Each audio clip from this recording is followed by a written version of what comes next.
তাহলে তো শ্বশুর বাড়ি গেলে ডিম ভাজা করে খেতে দিবি তো? শাহপুর কি আপনি সত্যিই ডিম ভাজা খাইতে এসেছেন? এটা কি খুব বিখ্যাত ডিম ভাজি?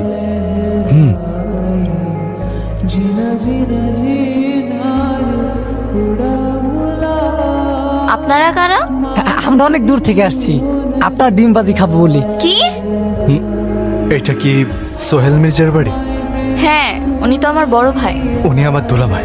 ভাবি, দেখো কে আসছে।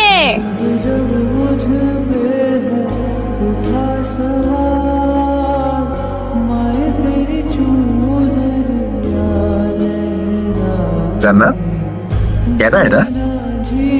আমার ভাই মান্নাত।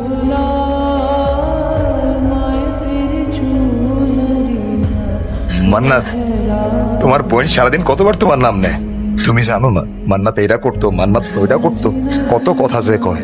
এই জান্নাত, বাজারের একটা নিয়ে আসো। আজকে তুমি নিজের হাতে তোমার ভাইয়ের যত পছন্দের খাবার আছে সব রান্না করে খাওয়াইবা। না, কেন? মা বলতো ভালো ভাইরা নাকি বোনের শ্বশুর বাড়ি গেলে বোন ডিম ভাজি দিয়ে ভাত খেতে দেয়। আমি ঢাকা থেকে এই পর্যন্ত আসছি আমি শুধু আমার বোনের হাতে ডিম ভাজি দিয়ে ভাত খেতে। কি বাবু, তুই তোর ভাইকে ডিম ভাজা দিয়ে ভাত দিবি না? তো